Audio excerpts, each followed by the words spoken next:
Moja kwa moja mtazamaji kutoka hapa katika chumba cha matangazo, anasema mbiu ya mgambo ikilia basi jua kuna jambo. Halan wa salan, karibu kwenye taarifa za upeo wa TV47 wikendi, ambapo kuanzia sasa chini ya dakika 45 hivi nitakuwa na kujuza mengi zaidi yale ambayo tumekuandalia katika taifa hili la Kenya kutoka pembe zote humu nchini Kenya. Mimi ni mtangazaji wako Paul Kirobi, mfasiri kwa lugha ishara, nafahamika kama Catherine Simaloe. Lakini kwanza kabisa wacha tupate vidokezo.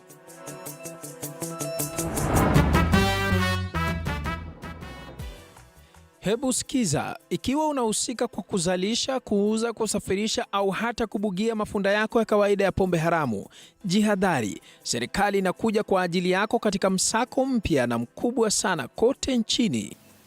The sale and consumption of illicit and poisonous drinks and narcotic drugs as a security threat.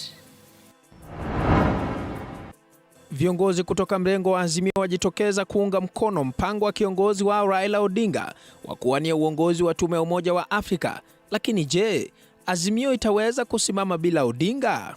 As Azimio Coalition, we welcome and congratulate our party leader for the bold step of putting his name forward for consideration of this most important role to the African continent and its people.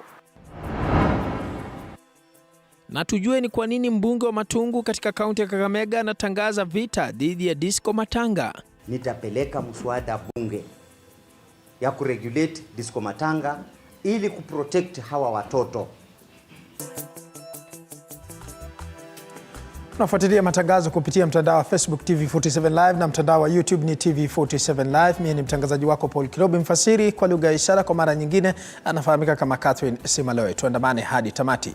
Vijana na wanawake 140 kutoka katika kaunti ya Isiolo wamefuzu baada ya kupata mafunzo kutoka kwa shirika la NRT Trading kwenye kozi mbalimbali za kiufundi, huku kufikia sasa watu 1150 wakinufaika na mpango huo. John Javakiania alihudhuria hafla ya mwaka huu ya kufuzu kwa mahafali hao na kutuandalia taarifa ifuatayo. Ulimwenguni kote, vijana wenye umri kati ya miaka 12 na 21 hutumia miaka yao kwenye mafunzo kwa ajili ya kazi zao za maisha, pamoja na kupata elimu na ujuzi unaoweka katika nafasi nzuri ya kupata ajira kwenye maisha baadaye. Kinyume chake, vijana katika maeneo kame wana uwezo mdogo wa kupata ujuzi wa kisasa wa elimu, hasa teknolojia, kutokana na wengi kulazimika kuingia kwenye ufugaji kama kitega uchumi cha pekee kama ilivyo kwenye jamii hizo. Hata hivyo, ufugaji wa wanyama umeendelea kukumbwa na changamoto si haba kutokana na mabadiliko ya tabia nchi pamoja na ongezeko la watu, hali hii ikiacha jamii nyingi kushindwa kujikimu kwa njia hii. Nilianza ujuzi yangu Manyatani tarehe 2 Oktoba mwaka jana. Huo mwaka jana tuliweza kufanya introduction za future phones.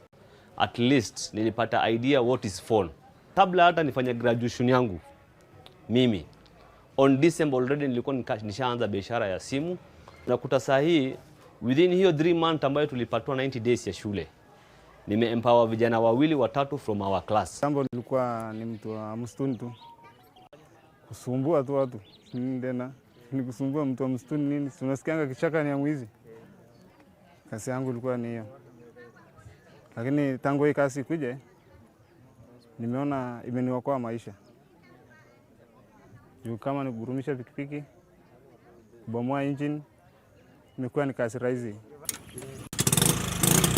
Ila sasa kuna mwanga kwa vijana na wanawake kutoka jamii hizi za wafugaji baada ya ujio wa mafunzo maalum unaojulikana kama ujuzi Manyatani kupitia fani mbalimbali za kiufundi, huku kufikia sasa watu 1150 wakinufaika na mradi huo tangu kuasisiwa mwaka 2019 na shirika la NRT Trading.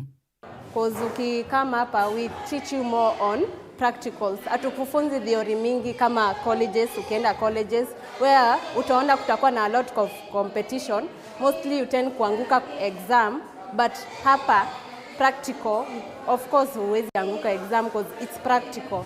That our graduates are earning at least 8,000 shillings a month, which in SL counties is double of families' average monthly salaries. We are going to partner with our national polytechnics, which are qualification awarding institutions like Nyeri National Polytechnic, which is present here, to be able to take them through what we are calling recognition of prior learning.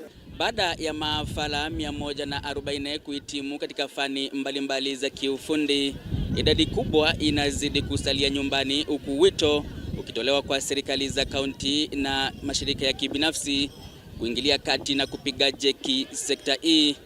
Nikiripotia TV47 kutoka kaunti ya Isiolo, jina langu ni John Javakiania. Asante sana mwanahabari wetu John Javakiania kwa kutufungulia jamvi la upeo wa TV47. Tukiangazia masuala ya siasa, vinara wa muungano wa Azimio wameunga mkono hatua ya kiongozi wa muungano huo Raila Odinga kuwania wadhifa wa mwenyekiti wa tume ya muungano wa Afrika. Vinara hawa wakiongozwa na kiongozi wa chama cha Wiper Kalonzo Musyoka walisema kwamba Odinga anafaa kupata wadhifa huo kutokana na historia yake ya kupigania demokrasia na umoja wa Afrika, na kusema kuwa ushindi wa Odinga ni ushindi kwa Kenya.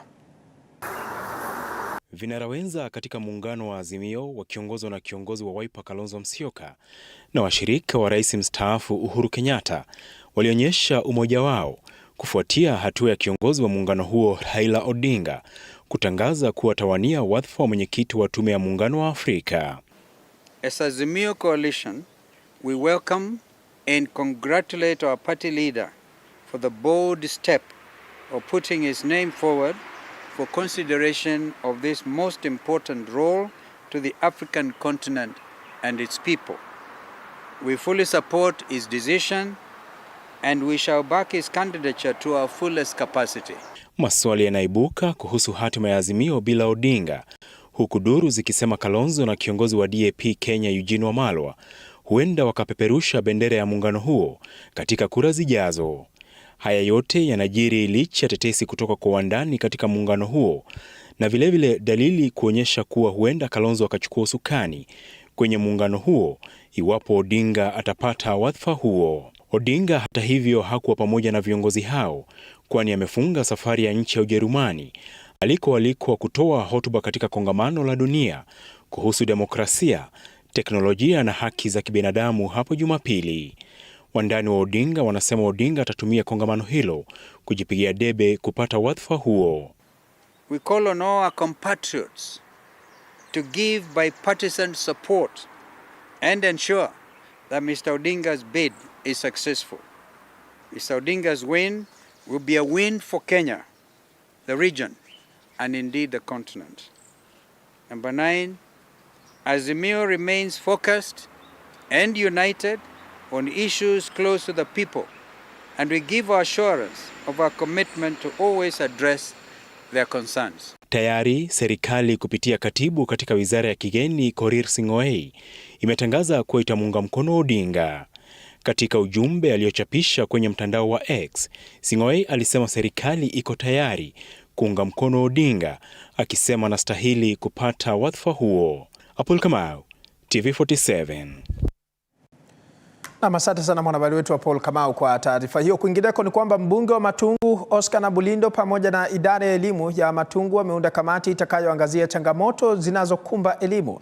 Amejiri baada ya kiwango cha elimu kudidimia katika eneo la Matungu katika kaunti ya Kakamega. Akizungumza na walimu wakuu wa shule za upili pamoja na viongozi wa maendeleo ya maeneo bunge la Matungu NCDF, Oscar amesema kuwa ananuia kupeleka mswada bungeni ili kudhibiti swala la muziki wa usiku kwenye matanga inayofahamika kama disco matanga. Hata hivyo, imeathiri wanafunzi wengi katika mkoa wa Magharibi ya Kenya. Oscar pia amewaomba walimu wakuu kuzuia wanasiasa kupiga siasa kwenye shule zao. Peleka mswada bunge ya kuregulate disco matanga ili kuprotect hawa watoto.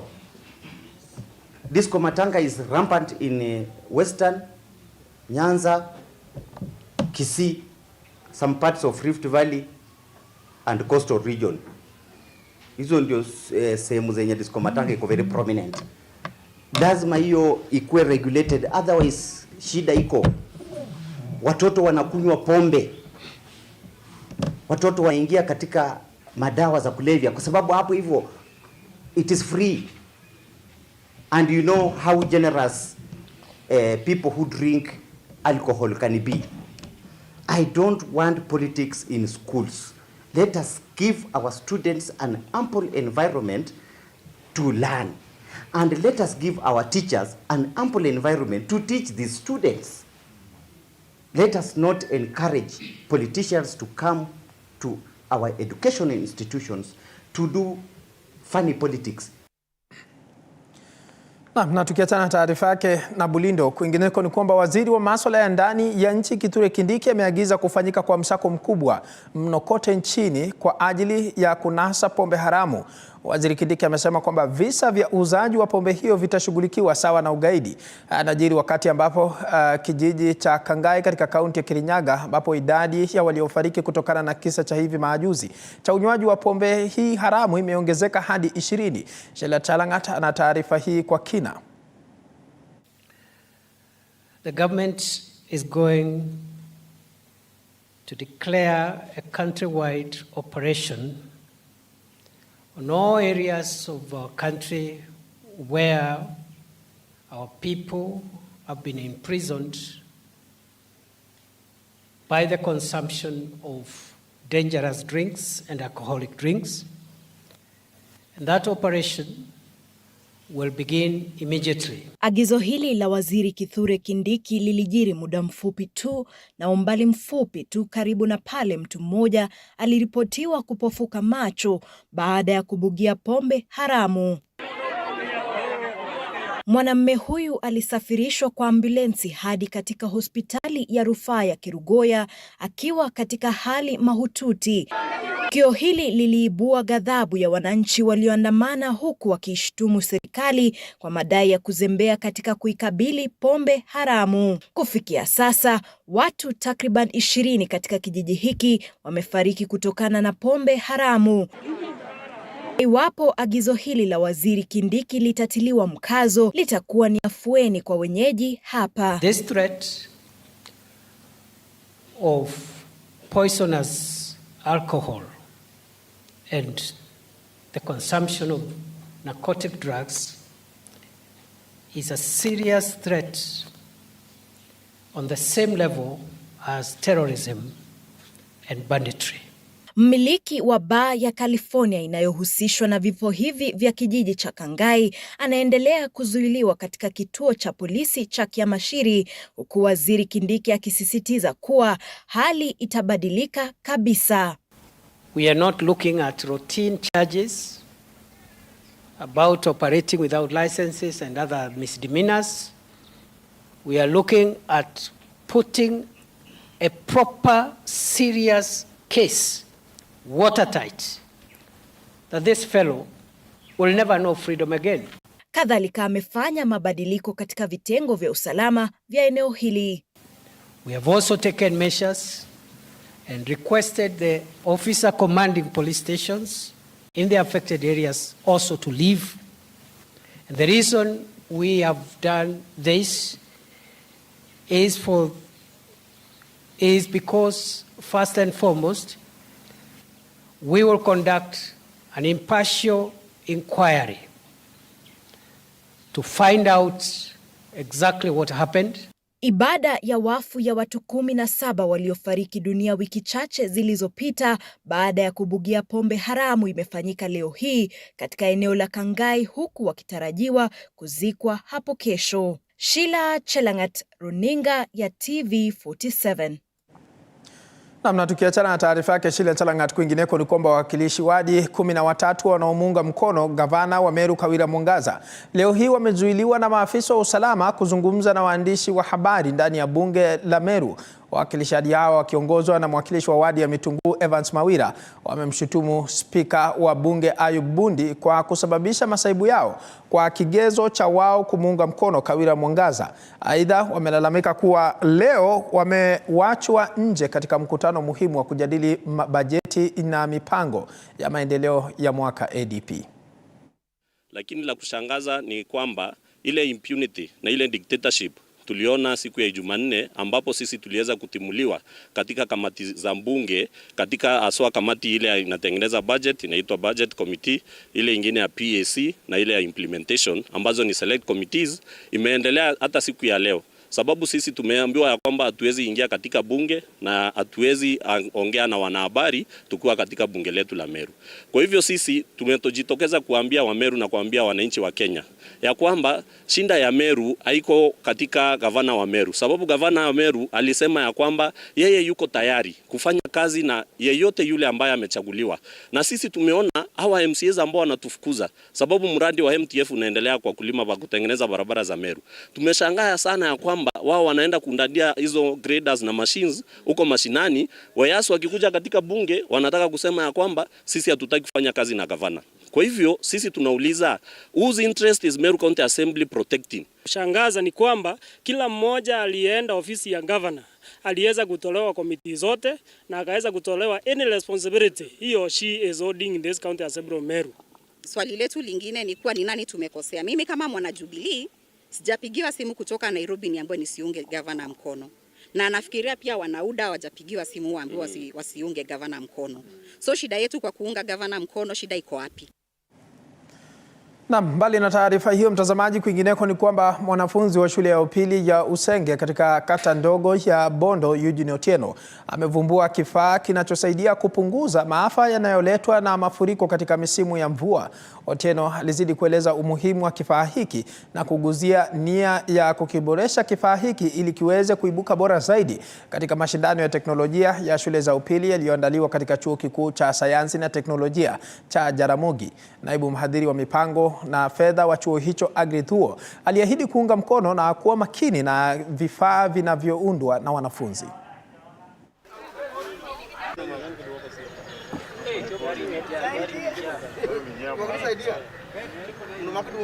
Ms. Ocheng Eugene Otieno from Usenge High School. I've come up with a project that is known as the simple flood alarm. This is used to detect when the water level in the river is rising.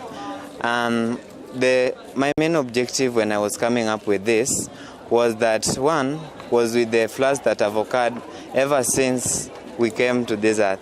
We realized that there are a lot of floods, majorly on canal plains. Year in and year out, we realized that many people are affected, and each and every time they cry for help from the government. And the government has to spend a lot of money, some of which we can just use this simple gadget to curb the whole problem once. With this project, this is a very practical one, and I would wish that the government take this seriously and make it so cheap for them to have rescuing the particular residents with those kind of calamities like floods. Students in secondary schools represent our tomorrow. So we'd like them to be well tooled, well endowed with the knowledge that whatever they are doing in their school, whatever they will be doing during their college is something that can be used in improving the life of their various communities. Also, it is to stimulate their mind so that they can start seeing the problems they're having within their communities and understanding how they can be addressed. Na bila shaka mtazamaji, taarifa hiyo kutoka maeneo hayo ni taarifa nzuri sana na huenda ikawafaa wakazi hasa kutoka eneo hilo. Kufikia hapo mtazamaji, mimi na kwa sasa nachukua pumziko mafupi, lakini tukirejea tunakuja na mengi zaidi. Kumbuka unazidi kufuatilia matangazo kupitia kwa mtandao wa Facebook TV47 Live. Usiende mbali.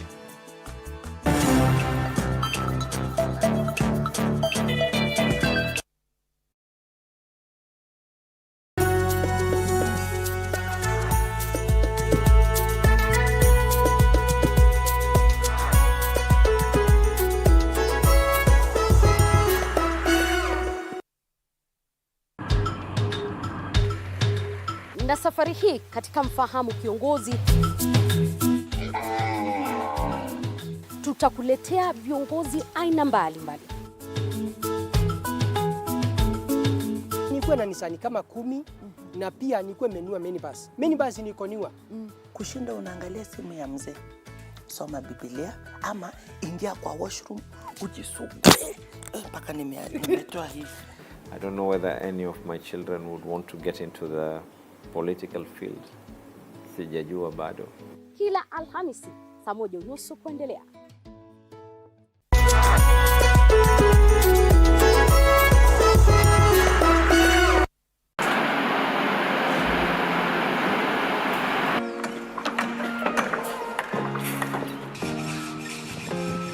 Join us on a journey through the concrete jungle.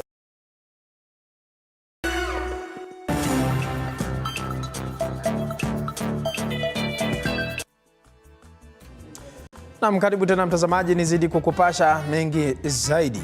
Rais William Ruto ameondoka kuelekea Addis Ababa, Ethiopia leo mchana kwa ajili ya mkutano wa 37 wa wakuu wa nchi na serikali wa Umoja wa Afrika. Mada ya mkutano huo unalenga kujenga mifumo dhabiti ya elimu kwa binadamu katika karne ya 21 barani Afrika. Rais Ruto atazungumzia kuhusu ukosefu wa usawa wa elimu ambao umewaacha watoto milioni 98 Afrika bila kupata elimu. Katika nafasi yake kama mwenyekiti wa kamati ya wakuu wa nchi za Afrika na serikali juu ya mabadiliko ya hali ya hewa, rais atawasilisha ripoti hatua ambazo bara limepiga katika kupunguza hali ya hewa.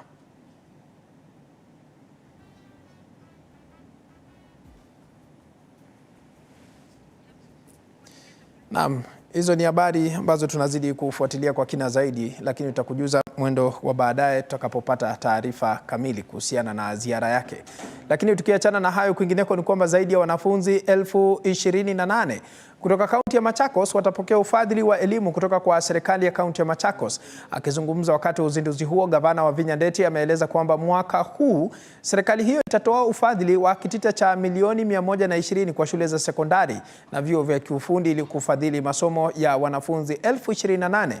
Akizungumza katika hafla hiyo iliyoandaliwa katika uwanja wa Kanyama huko Matungulu, ameeleza kwamba hatua hiyo itasaidia wanafunzi kutoka jamii maskini katika kaunti ya Machakos kupata elimu na kuleta usawa katika jamii. Aidha, watakaopokea ufadhili huo tayari wamechaguliwa kupitia kamati za maeneo ya wadi, na kulingana na baadhi ya wazazi, mpango huu utawasaidia pakubwa kwani wengi wao kwa sasa wanalemewa na mzigo wa gharama ya maisha. This year alone, we have allocated 120 million Kenya shillings. This amount is a significant increment from the last year 80 million allocation. Consistent growth of bursary allocation budget in the coming years. I am confident that County Assembly will give me the necessary support in achieving this goal. As I launch the Bursary Awards program for the current financial year, I want to make it clear that we are shifting from traditional, before it was 1,000. We moved from 1,000 to 3,000. Now we are moving from 3,000. Yeah, we want to raise the bar, and therefore, going forward, we shall be offering our students in high school not less than 4,000. Kwa hivi leo nashukuru governor kwa hivyo ametuletea bursary ile itawezesha watoto wangu wawili wakiwa university wadumu shule ama wakae shule. Hiyo bursary itawezesha wakae shule, hiyo muda imebaki juu sina uwezo kabisa wa vile wataweza kusoma. Naam, tukiachana na taarifa hiyo, kwingineko ni kwamba mkewe gavana wa kaunti ya Kakamega Profesa Janet Barasa ameomba serikali kurudisha mpango wa afya kwa wanafunzi maarufu kama Edu Afya, aliyosema kwamba ulikuwa unawafaa zaidi wanafunzi kutoka familia maskini. Akihutubia wanafunzi na walimu katika shule ya upili ya wasichana ya Buchenya katika hafla ya kuwapa wanafunzi visodo, mke huyo wa gavana anahofia kuwa huenda idadi ya mimba za mapema ikaongezeka kufuatia kusitishwa kwa mpango huo. Kulingana naye ni kwamba wanafunzi wa kike walikuwa wananufaika na sodo kutoka kwa serikali kupitia mpango huo wa Edu Afya, na kukosa visodo kunaweza wafanya kutafuta njia mbadala ambazo zinachangia kuwepo na mimba za mapema, magonjwa ya zinaa na hata wengine kuacha masomo. Haya yanajiri wakati katika kaunti zinatatizika kupitia miradi mbalimbali kupunguza mimba za mapema miongoni mwa wanafunzi. Kabla mama uanze hii program tulikuwa tuna record about 17,000, Lakini mama, wakati umechukua mradi huu na unatembea Kakamega hii yote, tumepunguza teenage pregnancy almost to a half. Lakini tunahimiza shule zetu zikuwe na clubs ili watoto waweze kufundishwa, watoto waweze kufikia mwalimu haraka to report matters gender-based violence. I would like to appeal to the national government watusaidie kurudisha Edu Afya program ambayo imetolewa kwa sababu ilikuwa inasaidia kuleta sanitary pads kwa wanafunzi na pia matibabu ya watoto. Ikiwa wameitoa, watoto wetu watakuwa na maisha magumu. So if the national government can revert that. So today we are bringing sanitary pads to the girls. And I'm bringing sanitary pads because I don't want you to go and look for it elsewhere. Mara nyingine mara moja tu unajaribu, alafu unapata mimba. So tunataka kupunguza mimba za mapema. Tunataka kupunguza magonjwa ya zinaa na magonjwa mengine ambayo yanaambatana na kufanya ngono mapema. Let's say that menstruation is normal and noble. It only means you are normal, you are excellent, you are everything right that a human being should have as a girl or as a woman. So hakuna haja kuwa na aibu kwa sababu wewe uko kwa periods. Why should you be? You don't come to school to become worse than your mother. Mama yako anauza sukuma hapa sokoni, wewe unataka uwe nauza kwa karibu na mlango ya nyumba. Hata wewe fika sokoni. It can't be. Come to school to be better than your mother, isn't it? Yes. Let your mother's situation help you to become better. Tukiachana na taarifa hiyo, kwingineko ni kwamba Jaji Mkuu Martha Koome amekosoa serikali kuhusu zogo la ardhi tata huko Nakuru linalofungamana na hospitali ya Nakuru War Memorial. Kwenye taarifa kwa vyombo vya habari jioni hii, Koome ambaye ni mwenyekiti wa tume ya huduma za mahakama JSC ametaka amri za mahakama kuheshimiwa. George Maringa anatuarifu mengi zaidi.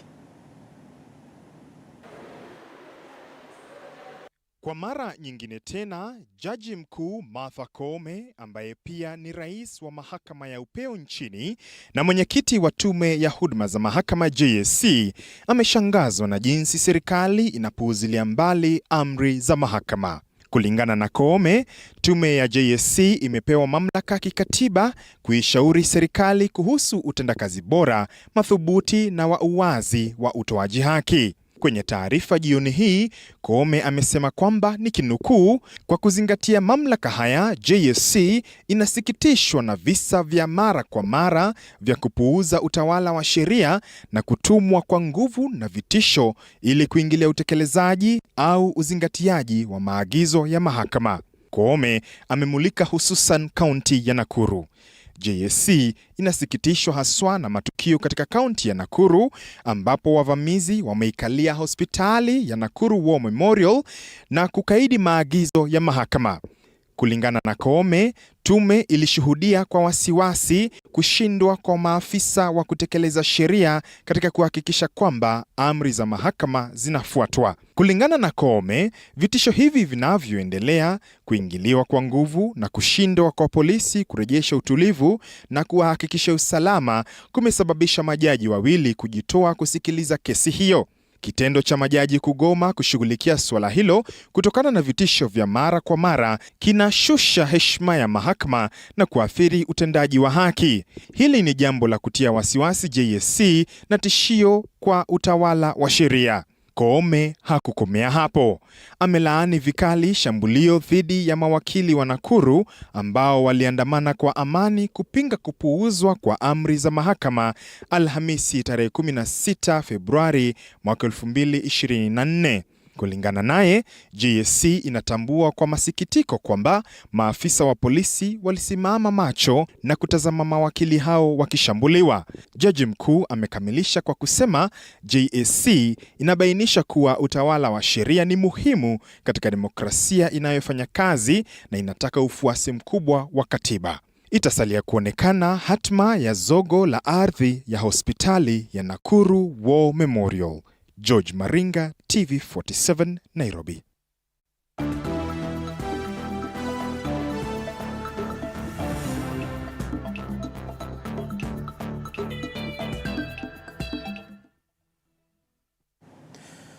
Na mtazamaji, tukiingia michezoni ni kwamba ripoti ya uchunguzi wa maiti ya bingwa wa mbio za marathon Kelvin Kiptum bado haijatangazwa siku 5 baada ya ajali mbaya barabarani kufanyika katika kaunti ya Elgeyo Marakwet.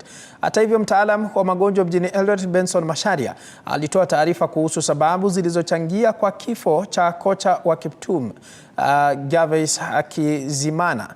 Macharia alisema kuwa kocha huyo alikumbwa na majeraha mabaya kwenye kichwa chake. Familia yake haijatoshelezwa na kauli hiyo na kuomba uchunguzi ufanywe zaidi. Wakati huo huo, mwanamke aliyekuwa kwenye gari hilo ameandikisha taarifa yake kwenye kituo cha polisi cha Iten, Sharon Kosgei, ambaye alitibiwa na kurejea.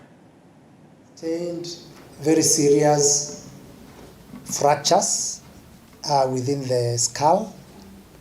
And these fractures were both on the left and also on the right, and also on the roof, what we call the orbital roof.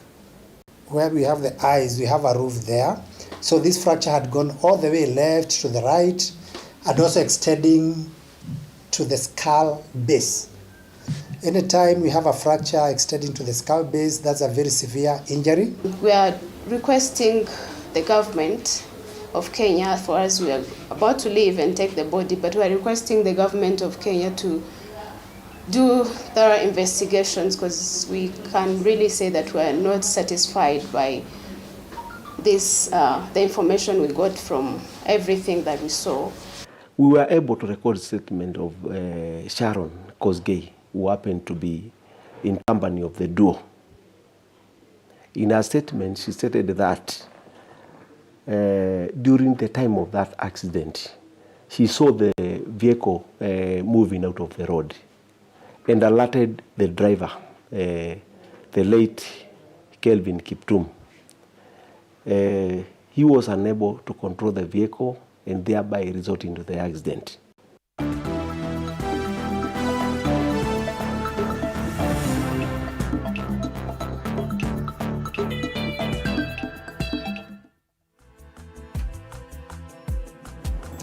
Na bila shaka mtazamaji, kufikia hapo mie sina la ziada kwa sasa. Napigilia msumari wa mwisho kwenye taarifa za Upeo wa TV47.